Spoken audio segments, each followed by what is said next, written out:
Welcome to Conversations with Malik podcast show, coming to you from New York City. I'm glad to have you, and thank you to all who are listening or watching this show. This podcast is about the stories of transformation of regular people during the basic struggle and pain of life. Everyone has a testimony. We all have survived the darkness. Now let's talk about how we got to the light so we can help our brothers and sisters who still haven't overcome their demons. But guess what? We all have devils on different levels. So through conversations, we use the tools of insight to light the path of hope. Let's have a chat and stop running from our issues. If we live through it, then talking about it probably won't kill us. That's what we're doing. Talking, crying, looking inward so we can grow outward is the theme of the show. The caterpillar transforming into the butterfly is the goal and purpose of this podcast. When you talk about you, I learn about me.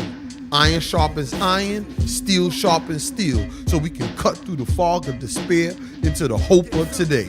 Welcome to Conversations with Malik, and before we start today's show, please don't forget to follow us at convoswithmalik.com, convoswithmalik.com, and there you will find all our social media links. Thank you very much.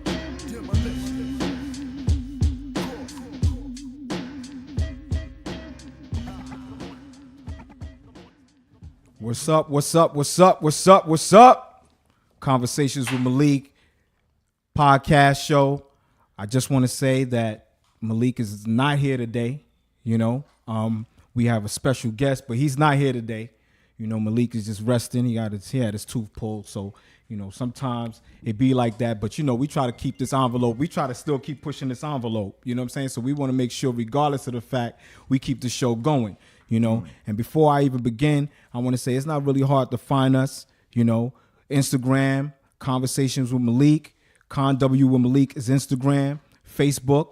Actually, Conversations with Malik is Facebook as well. So keep in mind, it's not really hard to find us, So I want to get right in, man. But before I even get in, we have a word of a day, and we also have a special guest, man. Legendary special guests right now.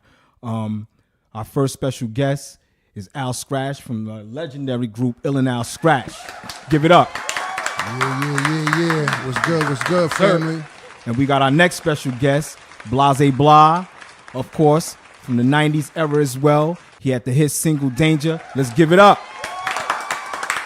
What up? What's good, man? Glad to be here, man. Yeah, no doubt, man. Thanks for coming, brothers. Word. And we're gonna have a real conversation over here, man. And we're gonna talk. We're gonna get into you guys' current situations. We're gonna get into you guys some of your past situations, because y'all paved the way, for the 90s era. And I'm sure there's a lot of people that look up to y'all. Yeah. But before we even do that, I just want to pass on the word of the day. The word of the day today is relevant. And I want to basically say, when I hear the word relevant, this is what I hear: current, reinnovating yourself. That's the only way you can stay relevant. Malik and I talk constantly all the time, and we say to ourselves, listen, as long as we're not consistent, how far can we ever get? Like you brothers is consistent, so you brothers is relevant. Y'all still doing music, no matter what has happened in the game, y'all still doing music, which is a good thing. Right. So what's your feel on relevant, Al? What do I feel is relevant? Yeah, how do you feel when you hear that word relevant? What do you think? I agree with you where when something is relevant, it means that it actually has it has life, it has purpose, meaning that there's something that can be gained from something being relevant. It's gonna draw attention to it because it has something to offer. Right. That's what, to me, relevance is. So just in the general scope of things, to me right now, health is relevant. That's priority number one. Yeah. You know what I mean? Because without good health, you're not able to be mobile and move yourself around and do the things. Absolutely. Even, and it starts from, we was talking about this off air, just mental health. Yeah, mental health. That's overlooked. A And lot we of people talk look in about the that, mirror yeah. and skip right over the mind state of the individual. That they want to go and pump some weights or take whatever drugs and get these injections like we was talking about. And sometimes they skipping the most important part of the health cycle. Is the mind. Right. Yeah. You know? And there's help for that, man. And me and Malik, we talk about this all the time. Like, you know, getting your mind right. There's help out there. There's people that, you know, you could look up to. Sometimes you could go to a friend. That's right. You know, sometimes we resist going to friends to talk to. You know, sometimes we resist going to a therapist. But I feel what you're saying. How about you, Blahzay? What you feel when you hear that word relevant? Yo, man, I'm gonna go out the box, man. Mm-hmm. You know what I'm saying? I think relevant it's not even relevant. I think that's perception. You know what I'm saying? I think relevant is perception relative to something. You know what I'm saying? Okay. I think, you know, just like coming out of the music industry, they try to tell us what's relevant. And they are projecting that upon us. It's projection. You know what I'm saying? It ain't really relevant in the sense of the word, but, you know, to say an artist is relevant, it's just perception. Perception. It's just people trying to control the box. You know what I'm saying? And it's what's relevant to me is oxygen. That's really relevant. Oh, that's deep. You know what I'm saying? That's right. Without it, I'm gone. I'm out of here. Slight movement, the decibels of it, I could either take a seizure or I could become more intelligent. If I get more oxygen, my brain will function better.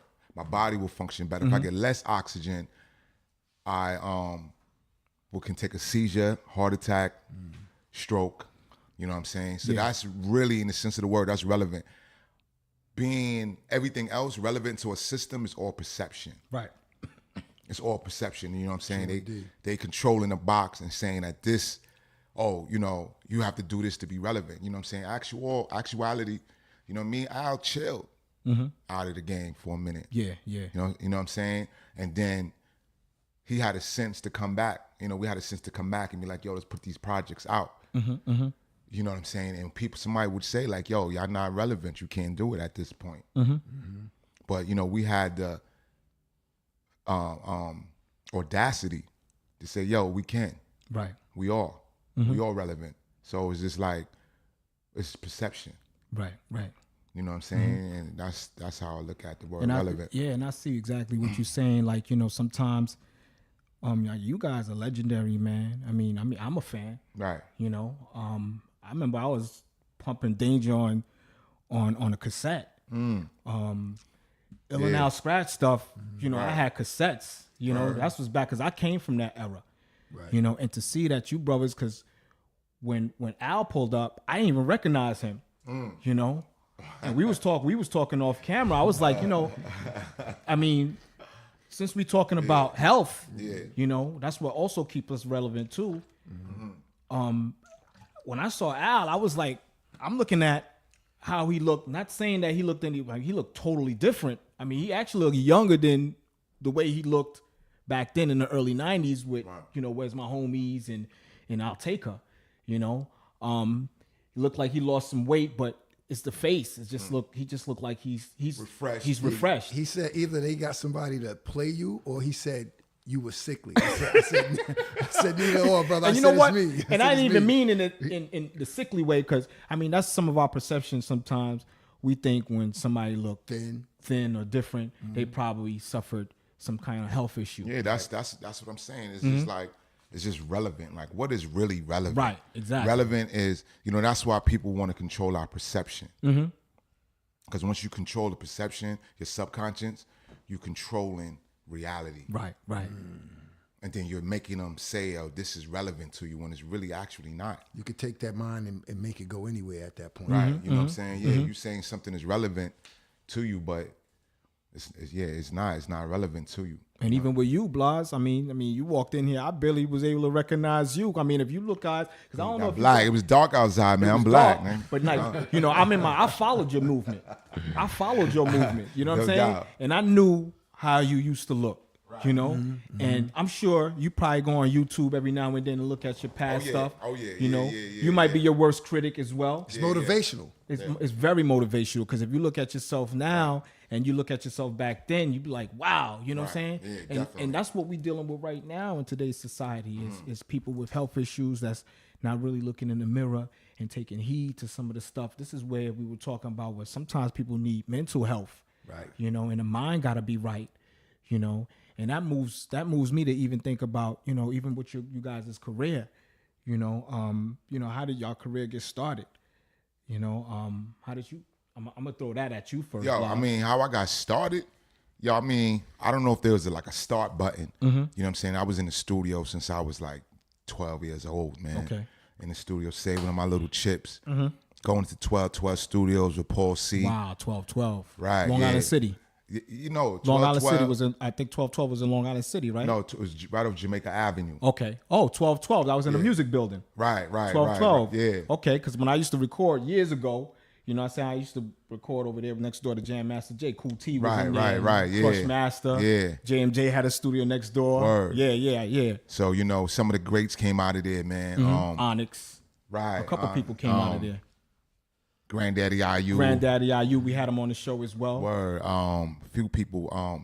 Super C. Super Lover C, Casanova Rod. That's y'all. That's pretty much like that's early '80s. That's before. Y'all That's, was Yeah, before that's y'all. not late mid 80s. yeah. Late '80s. Super Casanova. You know what I'm saying? But yeah, you know what I'm saying? I was like so blessed to be around them cats at a young age, man. Okay. And how old was you back then? That's what I'm saying. I was like 12, 13 years old. But that's Going not to the relevant. studio. But that's not. No, just. Yeah. I was going into the studio. You know what I'm saying? I was going to the studio, you know, just wilding out, man, and having those guys, man, like Paul C, teaching me about engineering. Soaking all that up, Yeah, right? soaking all that up, man. Teaching me about stuff, you know what I'm saying?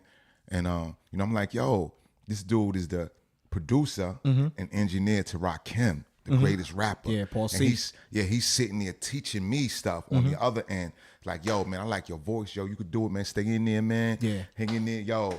And nurturing me and keeping me focused. You know what I'm saying? Rest in peace to Paul C. Yeah, Paul C, man. Word. And that was I mean, I don't know, I wasn't in the music business. That started your career right there. But yeah, it was just like You was definitely around it. I'm recording, man. I'm a recording artist. How about you, Al? As far as the industry or just hip hop? Yeah, in as far general? as hip hop in general, how did your career get started? You know, and where did you? I mean, at what point you felt rapping was something that you wanted to take seriously? You know. Well, I'm gonna say it started before I got the thought that I wanted to take rapping serious. Okay. You know what I'm saying? Just being around the parks. You know what I'm saying? My sister introducing me to learning how to scratch on my mother's like, you know, diamond tip needle, like the one stereo that was in there. Because you was a DJ. Correct. You know was what a I'm DJ saying? initially. Yeah, I was DJing for a little bit, and the MCs gave me the name Al Skratch, and then they heard me hyping the party up. And you see how my voice gets. So depending on where I'm at with my levels, and just like Blah, they heard the voice. That's one thing people say about us. Yo, y'all voices was so distinct. Yeah. We knew when we heard when it was your records. But in regards to when I wanted to take it professionally is when I had this record out on a subsidiary of the major label I was on. Okay. And it got a little traction and a little buzz, and it got the major label open to like, all right, we could work with this. We could do something. Okay. You know, but I would have still kept rapping even if I had tapes just for the block and the homies. I would have kept doing it because it's just something about. We were talking about this the other day where, as artists, we get to express and release these thoughts that we have in our mind. Other people, they can't really release that, or they don't know how to release those thoughts. You know what I'm saying? So it's a blessing to be able to write these things down from thought and then deliver them to the public, and then the public come back and tell you stories about how what you wrote got them through something. That's the blessing right there. And as far as you with Blahz, I mean, you know, you had some influences. Like, I'm actually sitting in the presence of somebody that was a big part to Notorious B.I.G. Oh yeah. And you had that. And I feel honored being in your presence, my brother, because like I'm for the culture of hip hop. Yeah. And I want to say to you is, and this is what I want to ask you. I mean, how did you even feel being in the presence of these individuals? I mean, you used to be one of the hype men. Right. For I mean, it was sometimes when you're going through it, it's like sometimes I don't know. I guess it's like a mountain climber on the side of the mountain. You know what I'm saying? He can't really feel it because he's enduring the mountain. You know what I'm saying? So back then it was just so hard. It was just so hard to get on. Right. You know, climbing the mountain, you really experiencing that. You know what I'm saying? But Big, it was incredible with Big, man. When Big was totally green to the industry, totally fresh, wet behind the ears. Because you came in the beginning, you was Right. around Big Yeah, in the beginning of his career. The beginning when he first gave his demo to DJ Mr. C. To Mr. C, yeah. You know what I'm saying? At the time, you know, I was working with Mr. C. You know what I'm saying? He gave his demo to Mr. C and C was playing it for everybody. You know, like he was like, yo, this is dope. Nah, he dope. You know what I'm saying? So C kept on walking channels. I actually got Big to the Source magazine and stuff like that. Unsigned hype, right? Yes, the unsigned hype, yeah. Yeah, the unsigned hype. So, you know, that I was like there. That's where I was at with the Big situation. And then when Big got his deal and got his situation better, we already had a relationship. So he was like, yo, let's go on tour. You know what I mean? Let's go down here, some money in the South to go get. You know what I'm saying? At the first time we went on tour, I got my mom's van. She had an Econoline van. You know what I'm saying? So I borrowed that. Reliable van. It's crazy, man. Boy. So you grabbed the van. Grabbed the van. We all jumped in the van and we went south. 50 grand. 50 grand. Junior Mafia was there? Was they present at the time? Junior Mafia wasn't present. They were just on the block. They was on the block, I guess. Okay. You know what I'm saying? Big was trying to figure it out with them. Okay. Because Big didn't know he wanted to really do this from looking at, you know, his story, Right. his movie. He didn't really take it as seriously as He didn't have the long-term vision. We all don't have that long-term Right. vision. You know what I'm saying? Especially unless you come in from like a mother group. You know, like the way Redman came in from Right. EPMD. You know what I'm saying? That was just like, unless you in those kind of situations, your vision is, you know, you're just thinking about making records. Right, right. You're not really thinking about all the businesses and careers and stuff like that. So, we're big, big, you know, we hit the road, you know, went through crazy situations with Big. I really got a chance to know Big, crazy experiences, learned how his character. Okay. You know what I'm saying? He's an incredible character. Funny dude, right? Yeah, real funny dude.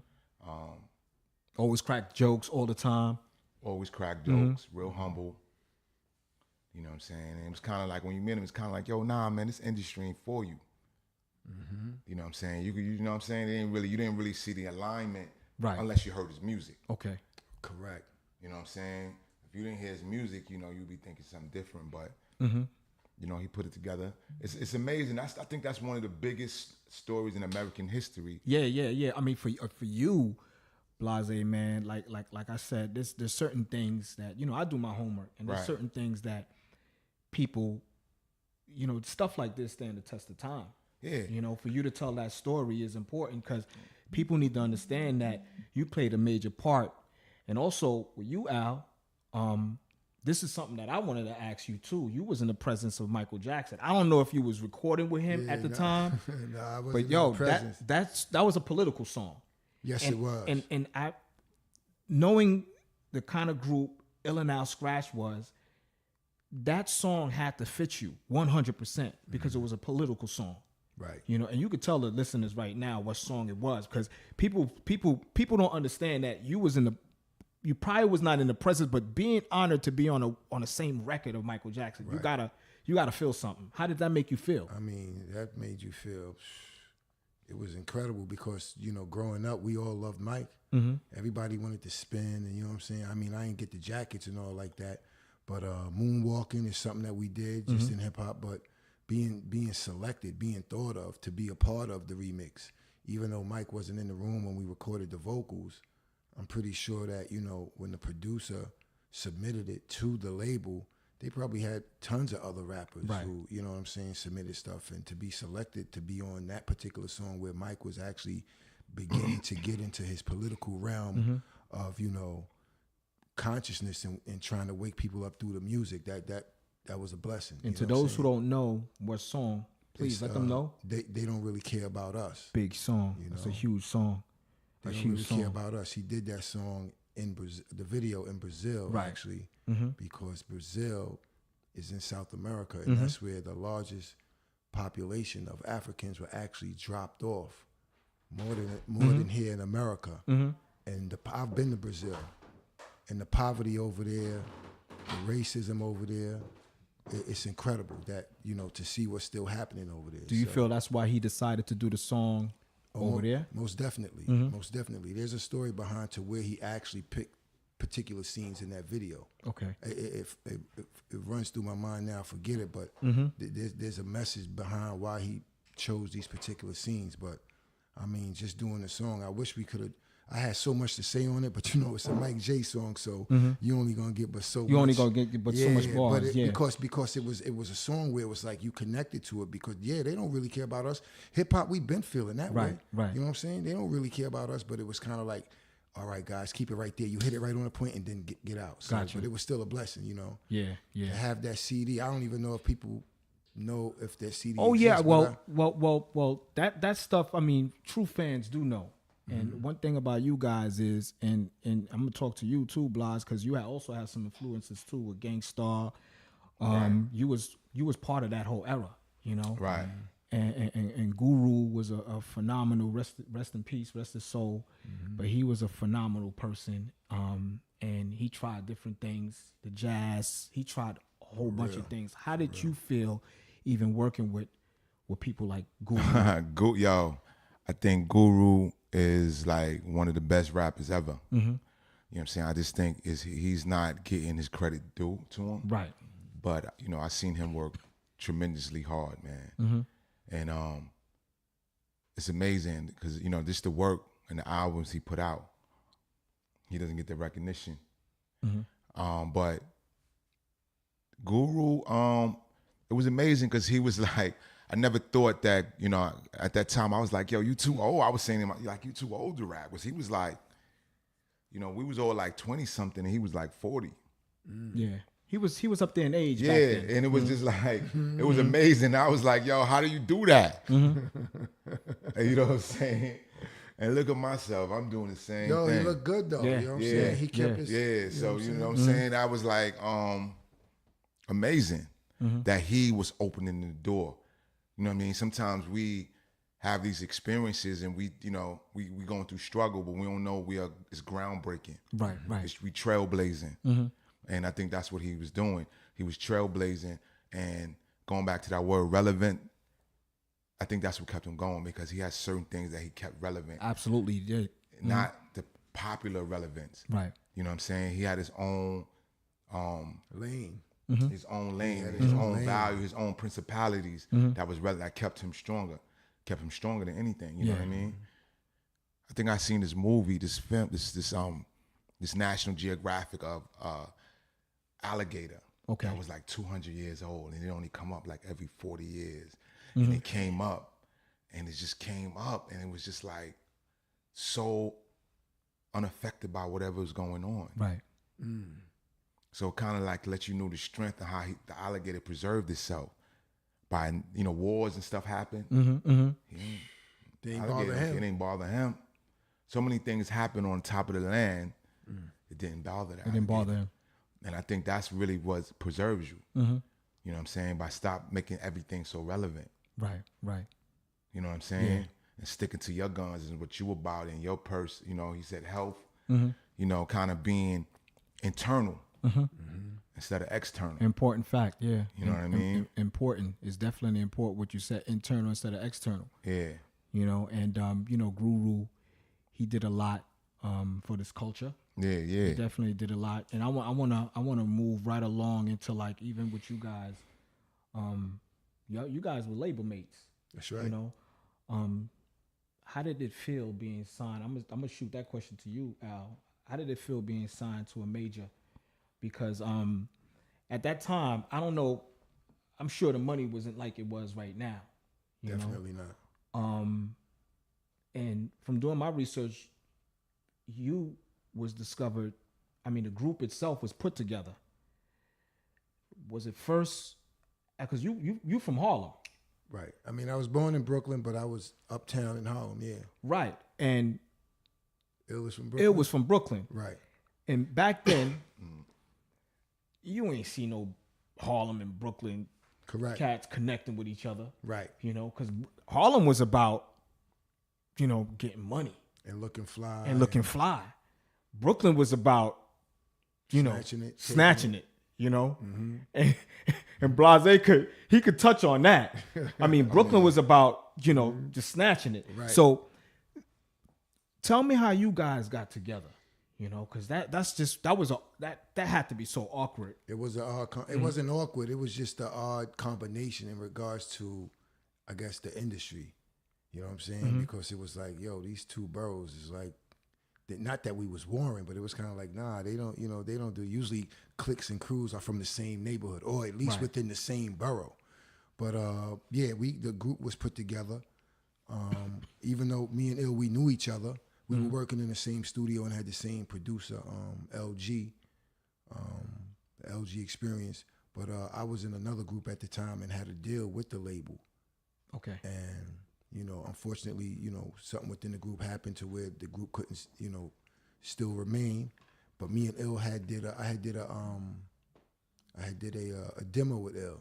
Okay. Cause he liked the way my voice had sounded on one of the records. I was telling you I was getting traction on with the radio and stuff. And LG was like, "Yo, just do a joint with Ill. He liking how you sound." And Ill had just got just like Big, in the Source's unsigned hype column. He was written up as unsigned hype. So he was putting a project together to try to get some traction.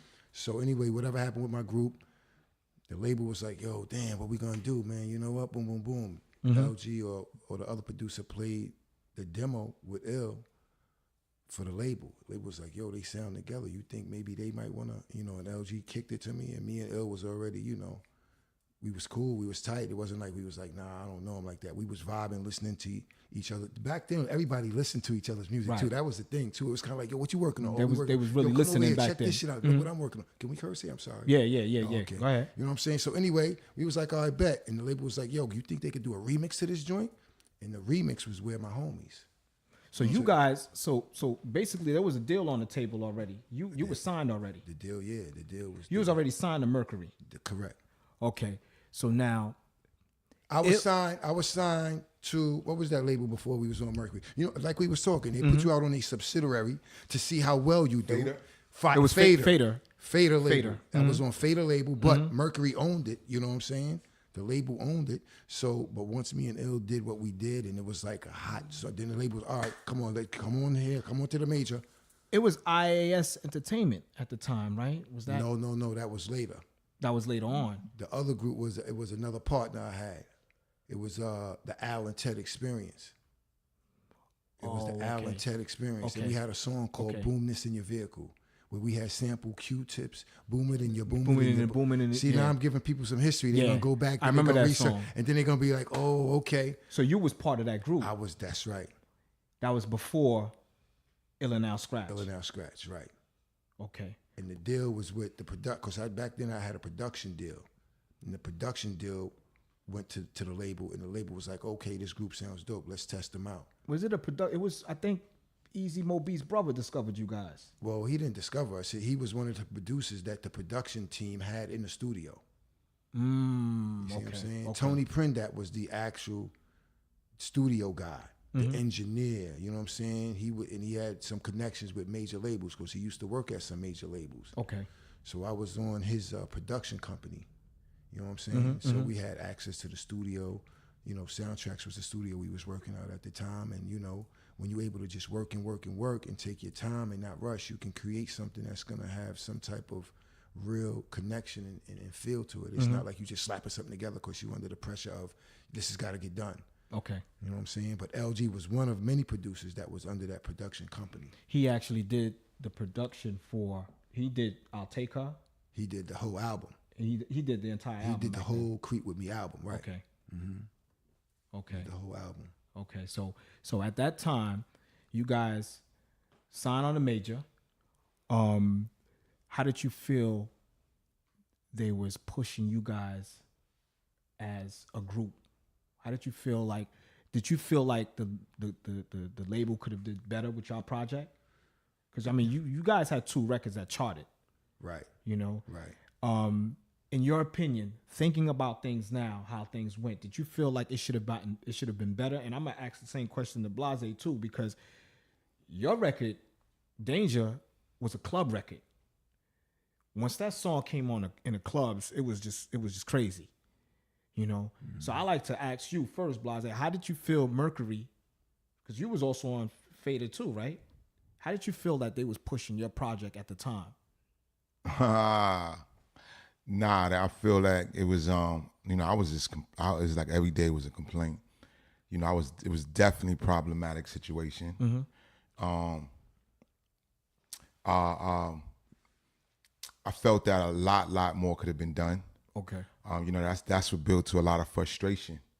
But the record just fit right into a vacuum of what was going on, and it just pulled it to a whole nother level. And what happened was, so the situation that I was going through with Big, like getting him out, what we was talking about, it kind of lined back up. You know, we never knew that we'll have that association again. Okay. But from the stuff that we was doing prior to Danger being released, came back and affected Danger after it was released, which was people like, oh, that's Big's man. Okay. You know what I'm saying? Yeah. Oh, that's the East. So it all kind of like started putting one and two things together. And then it was like, you know, it was, you know, Big was doing his thing with Bad Boy, but we still had that association. And so kind of people started putting that together. Then it started just taking on a life of its own. Right. Okay. Because you also had some issues with that song too, where it became part of that whole East Coast West Coast. Yeah. It became East Coast. I mean, it wasn't the intention, but you know, me being the person I am, I felt fortunate to represent my culture or my type of music, which was East Coast sounding music. Yeah, because if you listen to the record, all you doing was basically bigging up your borough. Right. East New York. East New York, yeah. And A section within the borough. a section within the borough. Right. And you was really talking bad about those other sections. I don't know how they misinterpret that and made it seem like you was probably bad mouthing the West Coast or whatever the case may be. I don't know how that got misinterpreted, but Because like I was telling you, know, look at what we went through earlier. He riding around doing shows with Big. All these relationships we building now. I'm on tour. Big is a hot rapper. You know, he has Party and Bullshit out, right, and a few other things. And we out touring, hitting these states, doing radio. We doing all this. We hitting, you know what I'm saying? So that's a lot of conversation. right. You know, that's a lot of people that seen us together. So when Big got in his, you know, they want to see his people. Let me see your people. What your people's doing. You know, Pac coming at you all kinds of ways. Then that record just slipped right into the mix. How did that make you feel, Blahzay? Because I remember when all that stuff was going down, I literally heard MCs saying that they're gonna give up because this thing really went left. I mean, I think in a negative way, but you got to remember this time it was all West Coast on the radio, right? And it was dominating New York airwaves. So to come through with the song that was representing East Coast music was special. Okay. And it changed radio. You know, now it was like you can have commercial success doing not commercial music. You don't have to be commercial to have, you know, success. You know, that changed. You know what I'm saying? Being a success of Danger, hitting the Billboard top 40. Right. And the it wasn't unexpected radio record. right. Exactly. And it wasn't made to be for the wasn't radio, made- but it made it to the radio. Right. it wasn't made to be a pop record, but it went pop. Whatever happened to DJ P.F? Oh, P.F. P.F. is good. P.F. he did a lot of projects. He did the Sean Price project. Okay. He worked a lot with Sean Price and a few other artists. I can't think of his name. What's the guy that got the white boy with the beard? They got his own show now. Yeah, that's oh man, I forgot his name. He walks around in the restaurants. He eats. He's chubby. Right. Oh, Action Bronson. Action Bronson. Yeah. So He he produced. No. He helped Action Bronson get his I guess his demo to go get his deal. Okay. To get his stuff together. So P.F. is doing his thing. He has his own recording studio.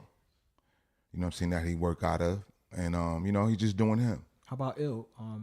Ill is chilling. He doing his thing. You know, he took a step back from the music only because, you know, he got some other things going on in his life, which is good. You Okay. know, where he's in a position where he's straight.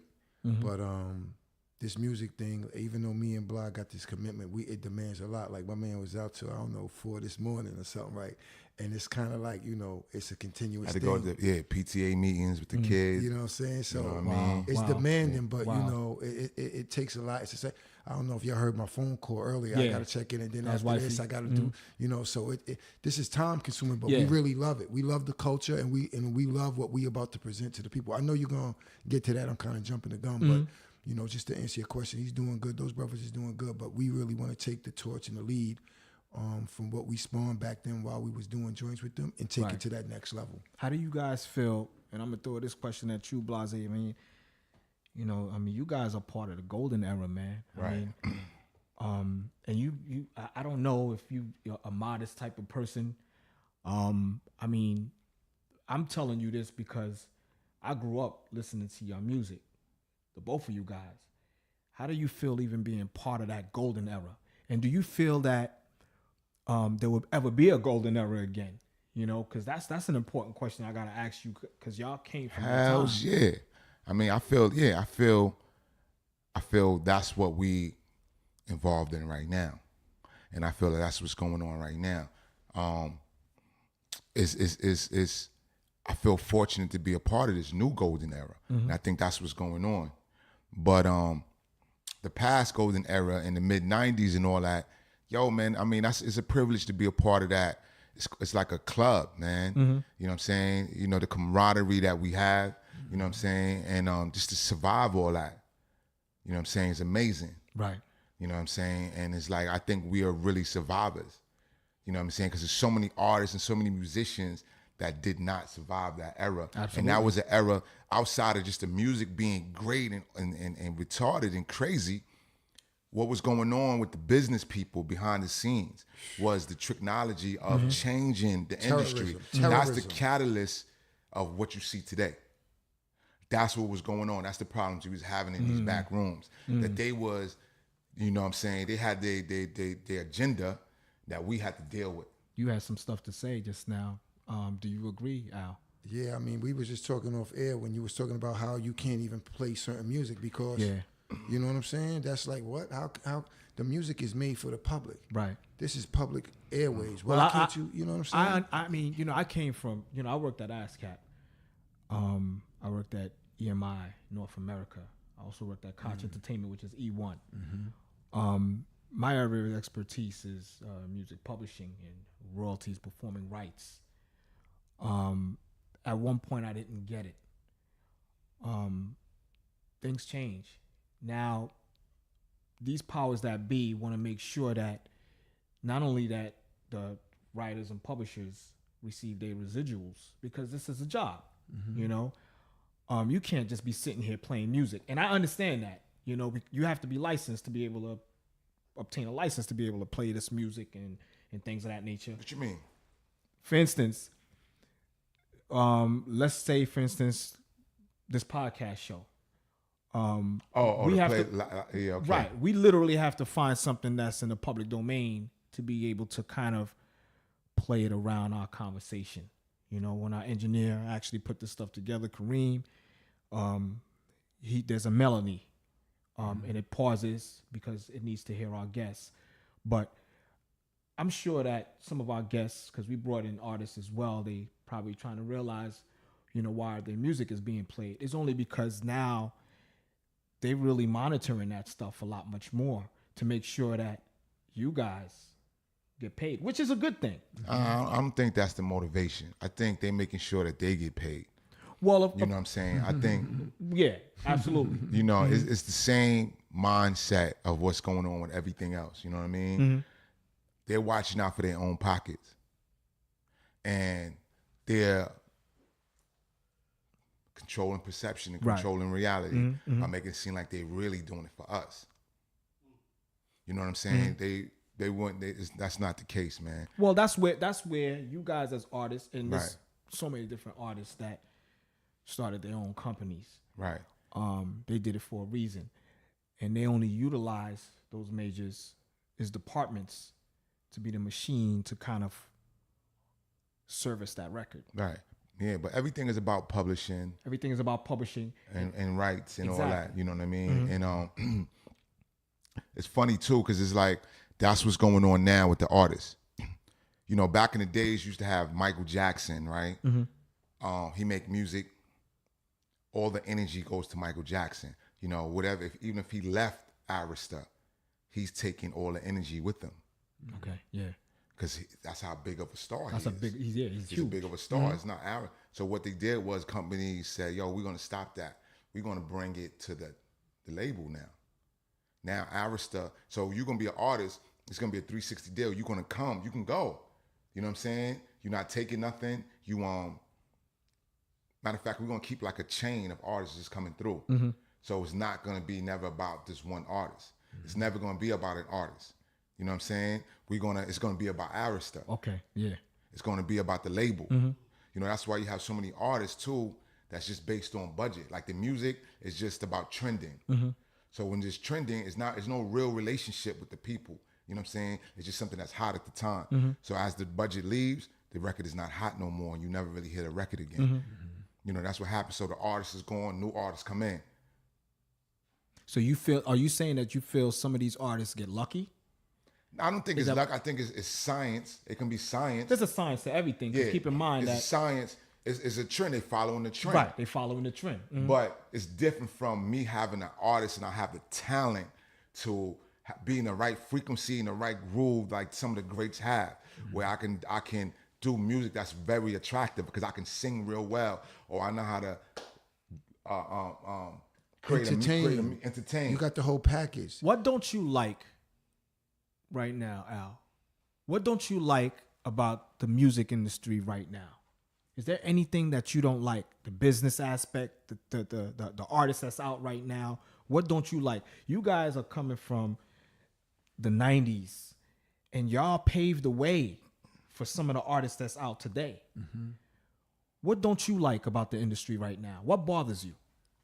What bothers me the most is kind of like what Blah just left off on, which is the music that's coming out today. And this is no knock or disrespect to any, rap artist that's out, but we was just talking about a particular record.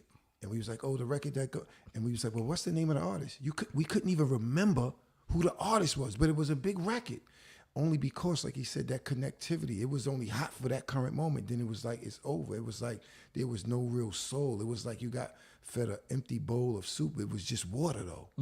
That's what I think is missing. Like, the music sounds great. It's compressed digitally. They doing all these fancy bells and whistles, tricks, making it sound dope audio-wise.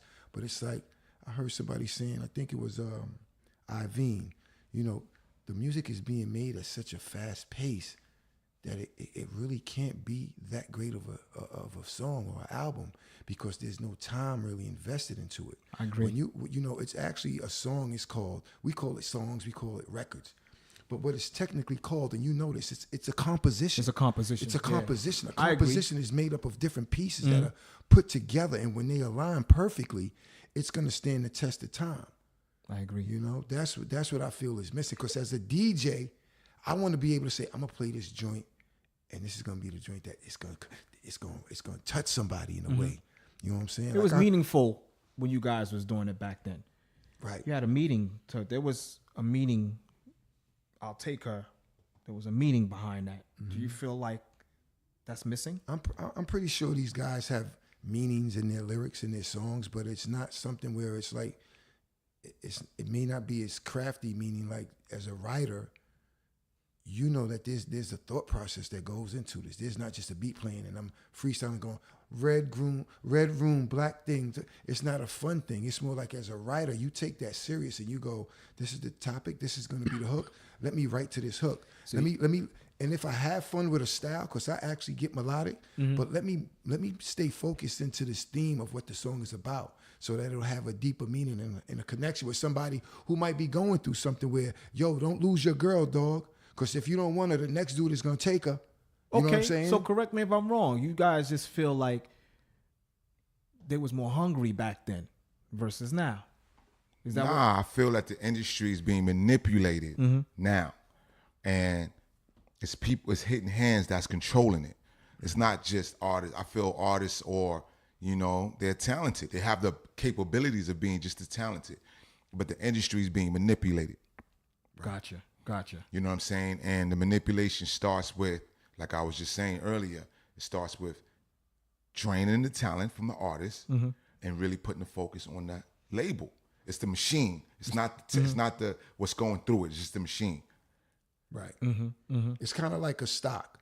Like when you see a stock doing good and it's moving up, the big boys already made their money. Absolutely. They're out of it already. So if these artists is getting paid this nice money, imagine what the big boys behind the seats is really, because before, remember, they thought rap was something that they couldn't make a profit with.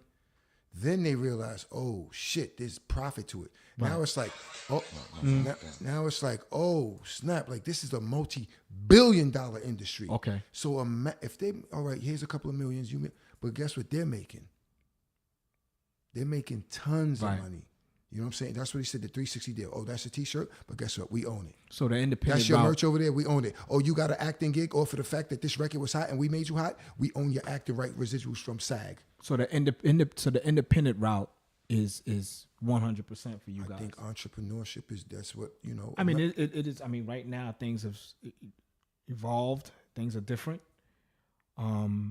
People look at this as more of a business as opposed to back then. I don't know if you was monitoring certain things like that back then, Blahz, when you was in the, in the beginning of your career, when you had this big record.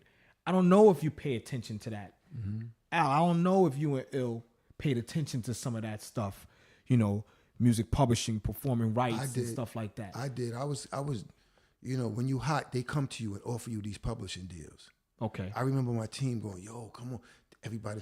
Yo, so you was offered a pub deal. Come on, I'm sure you was offered. Of course. Because y'all had records that charted. Of course. Yo, okay. Come on, son. Yo, come on. We gonna get this. We gonna get 50,000. Yo, I'm not giving up my publishing, dog. I'm not That's giving strong. that up, man. That's strong, because let me tell you something. And I'm gonna tell you this too, Blahz. Like, the type of numbers Universal, Warner Chappell was looking to pay to own people's rights, like you guys are stuff that charted, that had to be some real big money.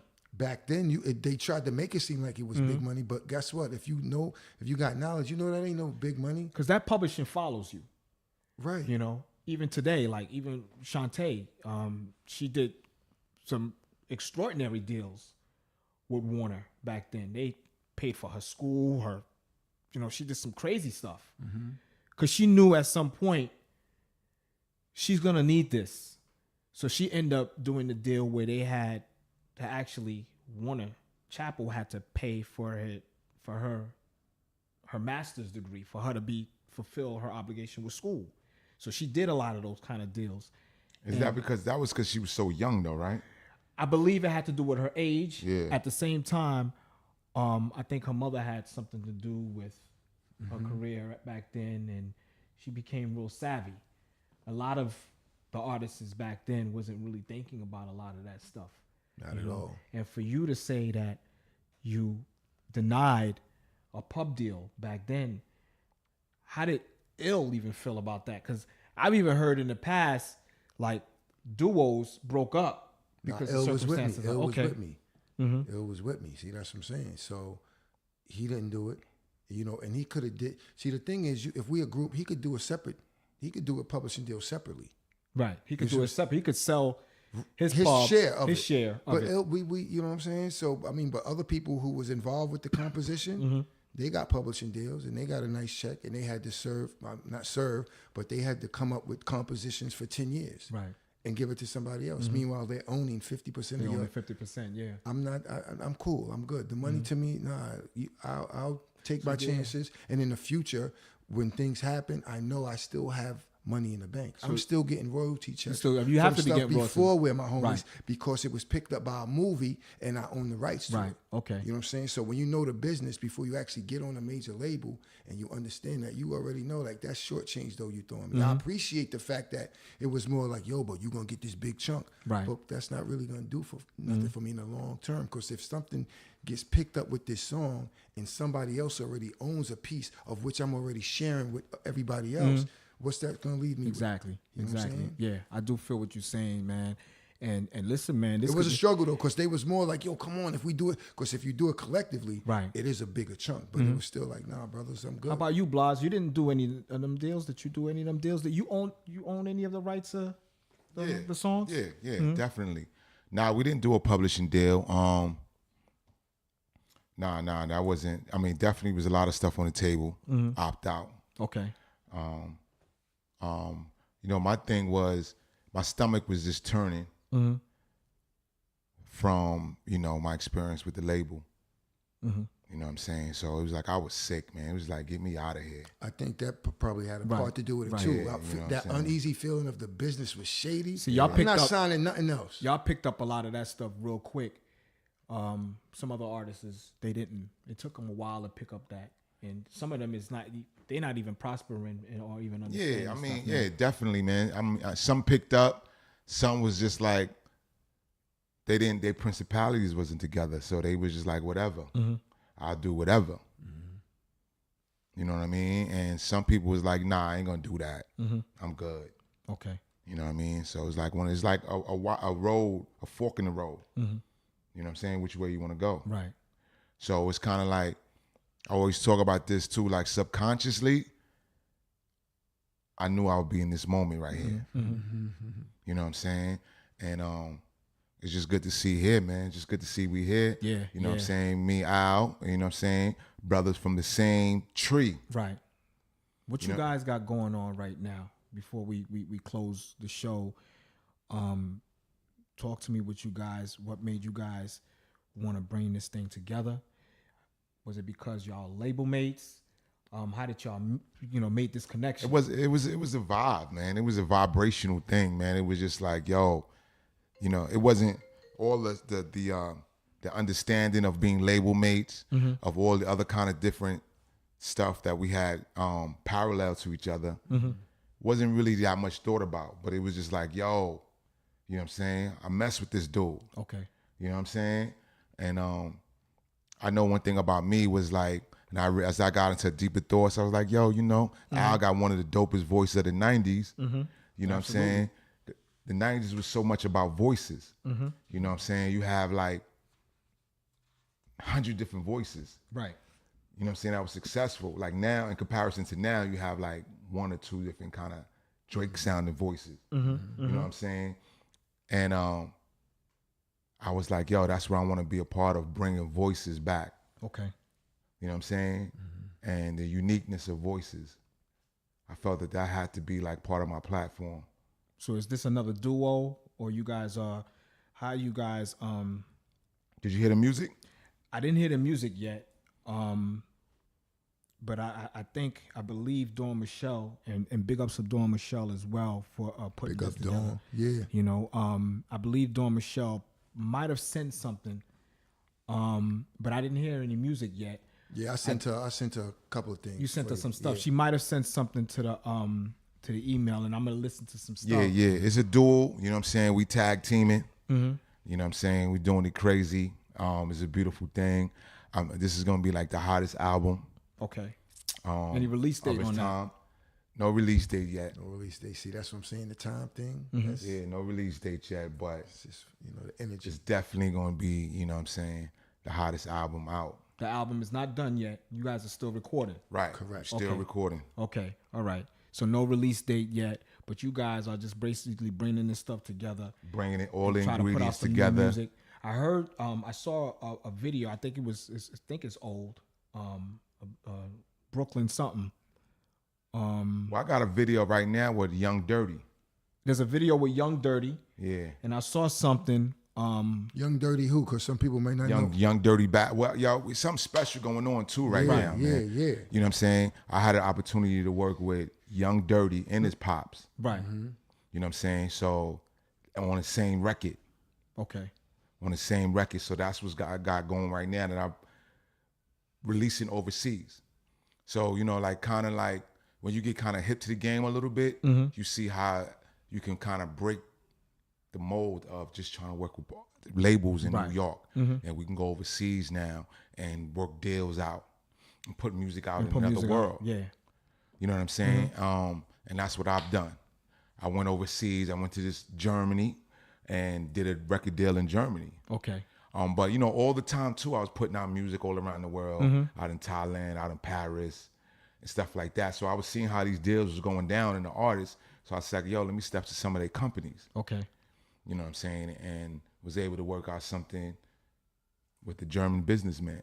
And that's a big thing too, overseas. People don't understand, and to listeners that's listening, that overseas, a lot of people tend to want to stay here in this market and don't understand that it's a whole different outlet overseas. They appreciate the music more, especially legendary cats like y'all, man. And it's good to get different vibes because now that's how I was like spearheading vinyl. Right. I knew the importance of vinyl. And that's actually how I got Reback. I met Al again. That's how we met up again at a vinyl party. Yeah, what a coincidence, right? Because I knew, I was like, yo, this vinyl thing is big. Like, yo, you know, nobody around here talking about vinyl, maybe a few DJs. Right. You know what I'm saying? I want to tell brothers, like, yo, press up your vinyl. Yo, press up 10,000 pieces of vinyl. You know what I'm saying? It's actual currency, right? Like you said. You sell them, you're going to make real money back. Right. Like, you're going to make close to $1 million. Yeah. You know what I'm saying? Press up 20,000 pieces even. The game is definitely different, man. You guys have anything coming up other than the project? Any shows coming up? Anything? Plug what you guys got coming up. What I got, man, I got the launch of this new, I'm in the cloth game. Okay. You know what I'm saying? So I got a launch of all the classic shirts. You know what I'm saying? The Blahzay Blahzay shirts. The When the East is in the House shirts. Oh, okay. You know what I'm saying? You got to go to everythingblahzay.com. Everything, common spelling.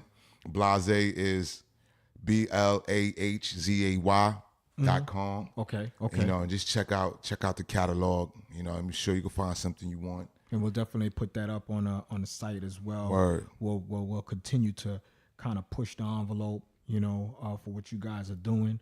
How about you, Al? Anything coming up? I mean, anything that because I see you got that logo on that shirt right there. I've been seeing that a lot. Yeah. You want to talk about that? Yeah. That's the Al Skratch logo. Just like Blah, you know, he put me on to the cloth game. So I got the AlSkratch.com website that's gonna be launching in a couple of weeks. Okay. You know, that's AlSkratch.com, and I'll have a couple pieces up there, like Blah, just putting some stuff up there for the people that appreciate the music we did years ago, and want to hold on to something that may be nostalgic or collector's piece, and eventually I'll have some music up there as well, in addition to G.O.B. and also Blahzay music. You know what I'm saying? Right. We want to do what we trying to do is a lot of we had a song out during the summer where people wanted to buy it and purchase it. But we're not actually selling our music right now. You know, you was talking about how the game is changing. What we want to do is we want to take it back to like how it was hand to hand on the street corners. Right, okay. You need to know who's your buyer. You know what I'm saying? Who you selling to. So we want to make that connection with the people. Have you come to the website? You could DM us on our IG. You know, we live, we real. His Instagram is Blahzay Martell. Okay. Which is BLAHZAY. MARTELL. Say that one more time. BLAHZAY MARTELL. That's on the gram. You get at him, DM him, he'll get back to you. Same like me. For bookings as well, right? Bookings, everything. ALSKRATCH, Al Skratch. We DM you right back. You know what I'm saying? But in addition to that, that's outside business. We'll be in Colombia next month. We'll be taking a short trip down to Brazil. I think we still waiting on confirmation for Brazil. Okay. And then we're gonna be stopping in Costa Rica on the way coming back up north to the States. Okay. You know, so we trying to get out of the box. That's the whole thing. G.O.B. is like get out of the box. Yeah, You know what I'm saying? And that's what it's about, man. Is continuously pushing the envelope. Y'all know this is a platform for y'all. Anytime y'all want to come on the show, we appreciate it. We appreciate, you know, Malik wasn't able to be here today due to, you know, him being under anesthesia for the dentist. I feel for you, Malik. Yo, salute for you, man. Salute to my host. Salute to my host with the most, Malik. Yes. I'm over here holding it down with these brothers, man. And we're gonna come back too. When Malik is ready, we'll come back. Please come back. This is your platform. we continuously promote, push the envelope. You know, people want to hear y'all. Y'all gonna see this show post. I'm connected with y'all through social media. Right. So listen, anything y'all need to plug in, feel free, man. Yo, we appreciate that, man. Appreciate you, man, covering in for your brother. And before we even close the show, you know, this is a portion of our show that it gets real interesting. It's called Guess This. And no peeking. We usually think about is either a movie or a song. I want you guys to tell me who y'all think this is. And this is Guess This.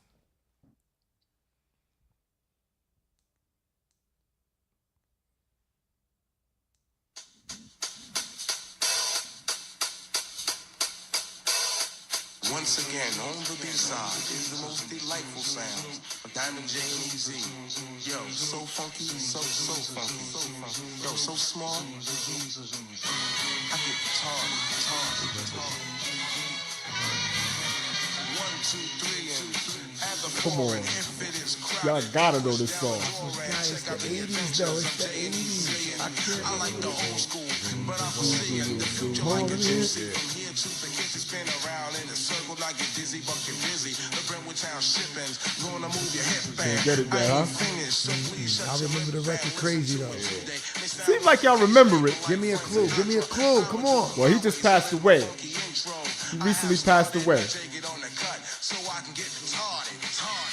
He goes by another name, and he recently passed away. He was on Bad Boy. Bad Boy? All right. MC Easy and DJ. MC Easy and Troop. Easy is considered Craig Mack. That was Craig Mack? That was Craig Mack. Craig Mack is out of Long Island. That was Craig Mack That was rhyming? originally Craig Mack rhyming. People don't know that. Like, this is the 80s. You know how... I just threw that on to kind of like, you know what I'm saying? I never knew that was Craig Mack. Craig Mack used to be MC-EZ. And he had a partner named True. So they used to go by the name of Easy and True. And they had that song. Because y'all know the song. Because y'all was like, zoom, zoom, zoom. I know the zoom, record. zoom, zoom. That's originally Craig Mack. That's crazy. Crazy, right? I never knew that. Craig Mack been out This for a is minute. a dope section of your show right here. That's what you call Guess This. And That's dope. And Paris, you know, Paris was on the show, EPMD. We talked about, you know, Craig Mack and because you know them brothers is from Brentwood, Long Island. Right. Craig Mack is originally from Brentwood too.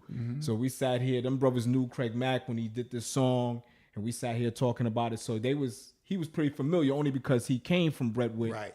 Craig Mack is originally from Brentwood. That's crazy, right? That So is did they ever incredible. get a cause of death for Craig Mack? You know what? Word. Good question, brother. You know what? I don't think they ever talked about a cause of death for Mac. I think it was his heart. It had to do with his heart. He had a bad heart. And we talked about eating and being healthy. I don't think Craig Mack was really healthy, you know? Congestive heart failure. He wasn't. That's the what brother, when I saw him, he was always healthy, strong, strong grip. Well, you know? he might have turned healthy, but when it was too late, you know? So those things Well, I happen. mean, sometimes, healthy is not just strong. That's You know what true. I'm saying? It's not just muscle. Right. You know what I'm saying? Is mentally, spiritually, it's like making sure you have electricity in your body, which is alkaline. Right. You know what I mean? Because you could be strong, but still putting dead food. There you go. That's that dead food.